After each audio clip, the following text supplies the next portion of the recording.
Volvemos a los aborígenes australianos, porque me he encontrado un cuento para la resolución de conflictos fantástico. Ustedes saben que en el Paleolítico se supone que no había guerras como las conocemos ahora, porque no había suficiente cantidad de población y había demasiadas causas de muerte por accidentes, digamos, laborales de la vida diaria, como para arriesgarse a perder gente en un enfrentamiento. De modo que muchos de los pueblos que vivían en esa época o de los que actualmente viven más en contacto con la naturaleza, en lugar de pelearse a muerte y pegarse, lo que establecen es una especie de combate intelectual. Y es curioso porque una de las cosas que priman es quién se ríe primero. Se enfrentan en un combate de hacerse reír. Y quien no puede dominar la risa pierde. En un sentido de justicia muy diferente al nuestro, porque no hay una necesidad de restablecer. Quiero decir, si te han, por ejemplo, robado una cosa que a ti te gusta mucho, pongamos por caso y tomándome a mí como ejemplo, viene alguien a mi casa y, y se lleva mis libros de Benito Pérez Galdós o los de Jane Austen. Y entonces yo me enfurezco, monto en cólera y estoy tan enfadada que quisiera pegarle a esa persona.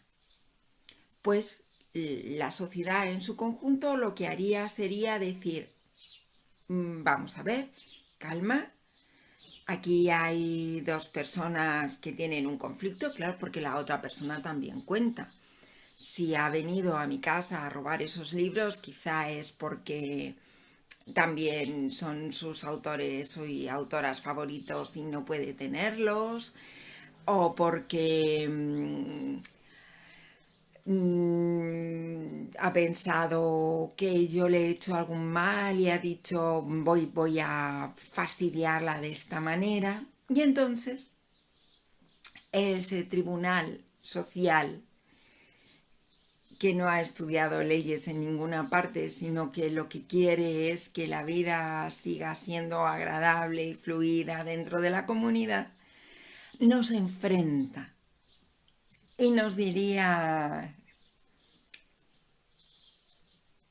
pónganse serias las dos personas y la primera que haga reír a la otra es la que gana.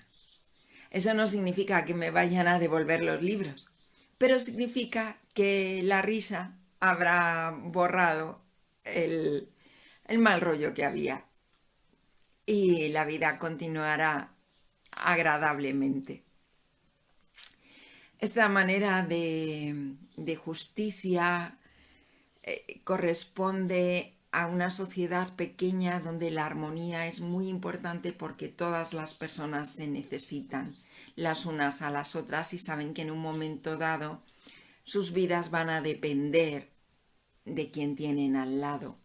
Así que estar permanentemente enfadadas no merece la pena.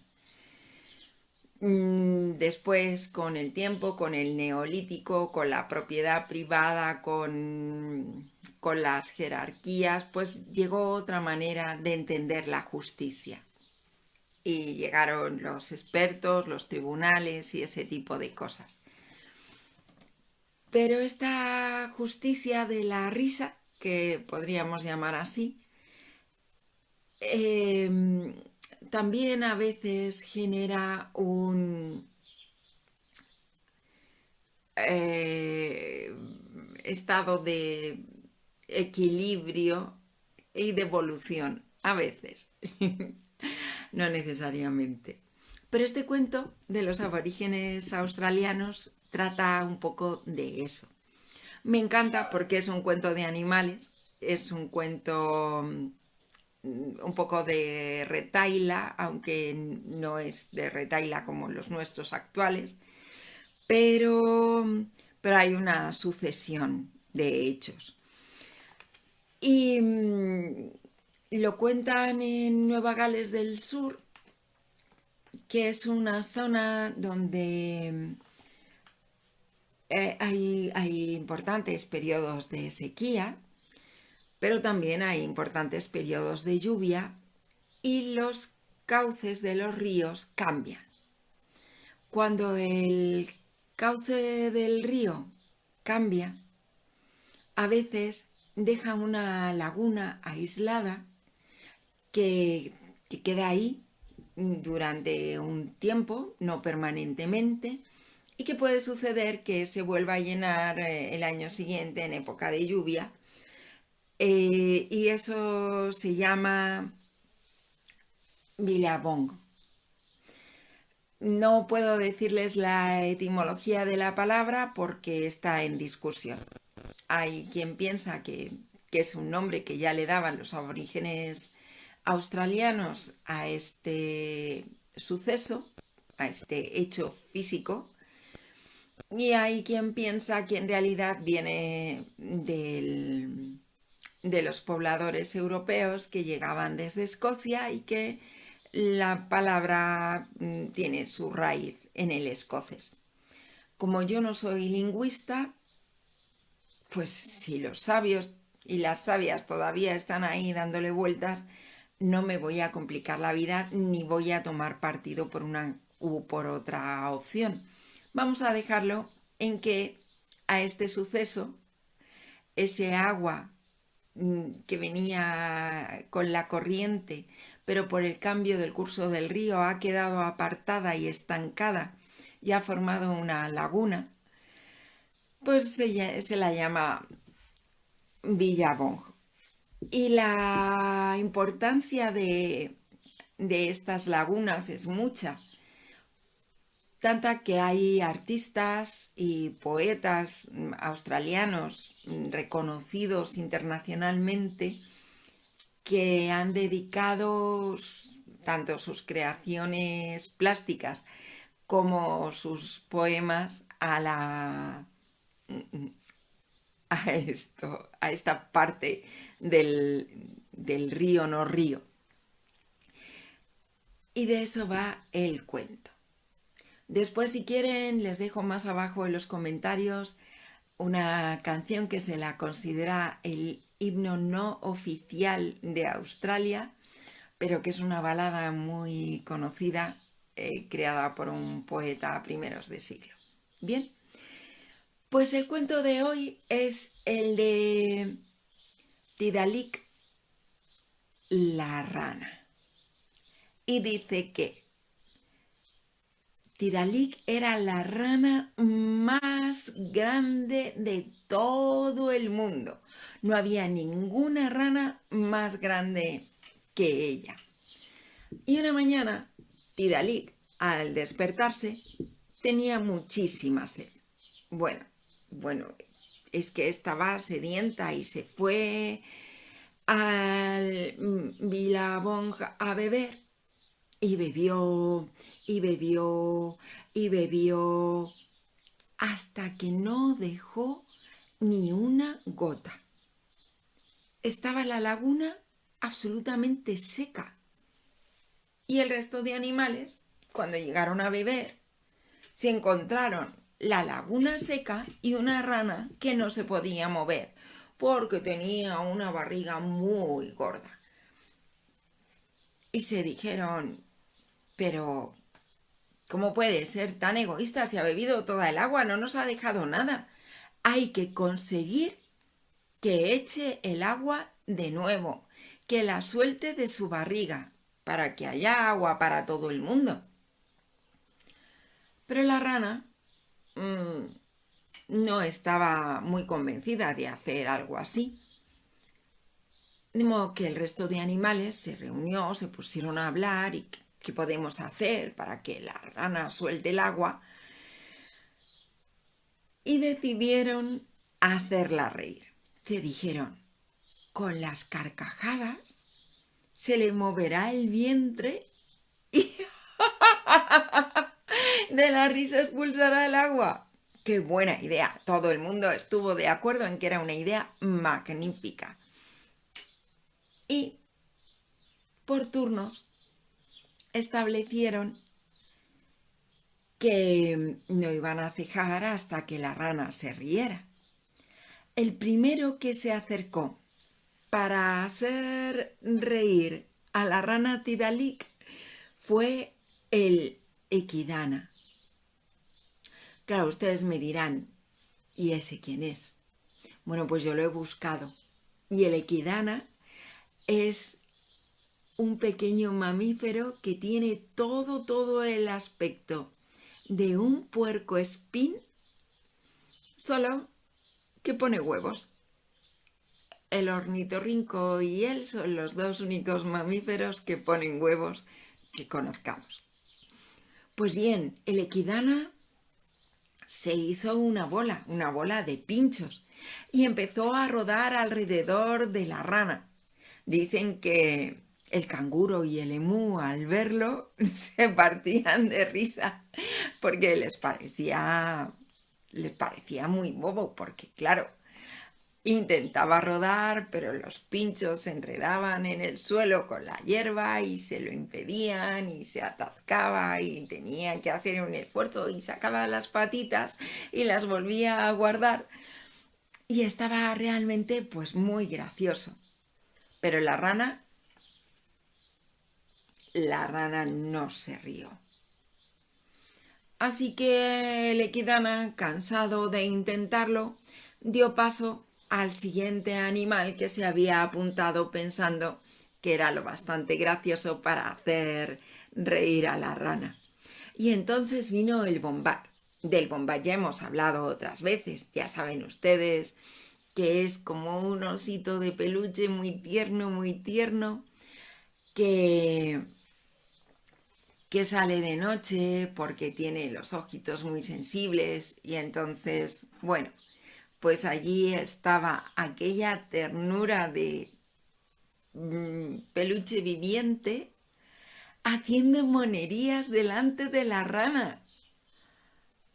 Y el resto de los animales, entre la ternura que les daba y lo graciosísimo que era, con su cuerpecito peludo, haciendo monerías, se partían de la risa. Pero aquella risa que le daba a todo el mundo, a la rana no. La rana continuaba muy seria. Así que el Wombat se dio por vencido. Está claro que no voy a ser yo quien haga reír a la rana, le dijo a sus compañeros y compañeras. El siguiente que se había apuntado para hacer reír a la rana era el... apúntense esto. Cucaburra. Es un pajarillo. Es un pajarillo chiquitín, que tiene un canto precioso y se subió a una rama muy cerca de la rana. Y desde esa rama comenzó a contarle las historias más divertidas que conocía, de cosas que él podía observar desde lo alto de los árboles que pasaban en la tierra a los otros animales.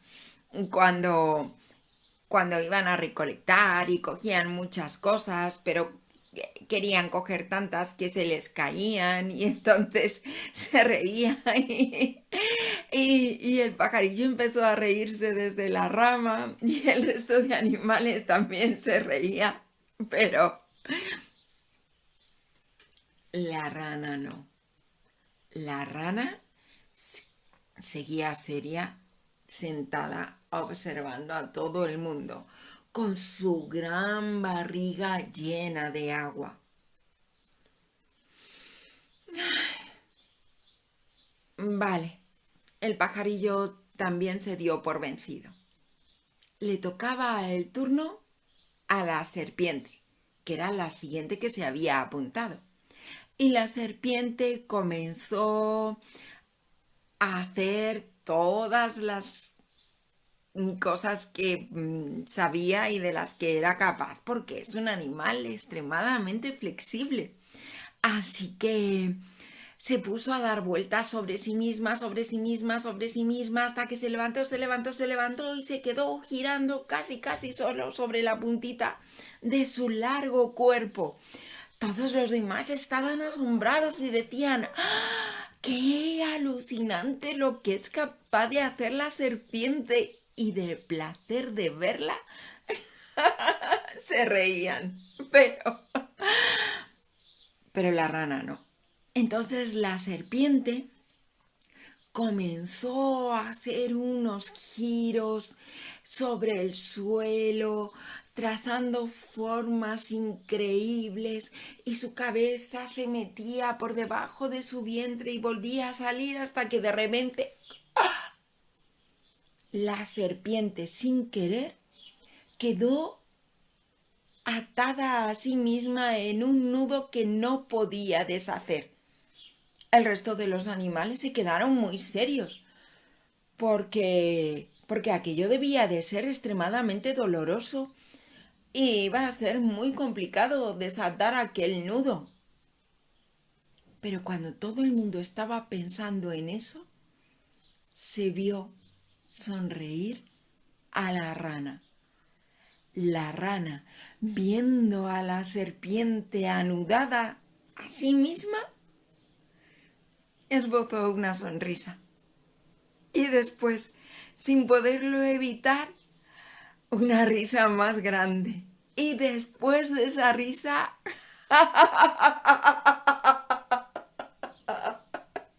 vino una gran carcajada, y aquella carcajada que hizo mover su vientre hizo salir toda el agua. Y la rana, al reír, devolvió el agua que había bebido del billabong, y el resto de animales también pudo saciar su sed aquel día. Y cuentan esto, quién sabe por qué. Para que aprendamos a resolver nuestros conflictos, para que aprendamos a no bebernos toda el agua ustedes mismas, ¿vale? Cuídense.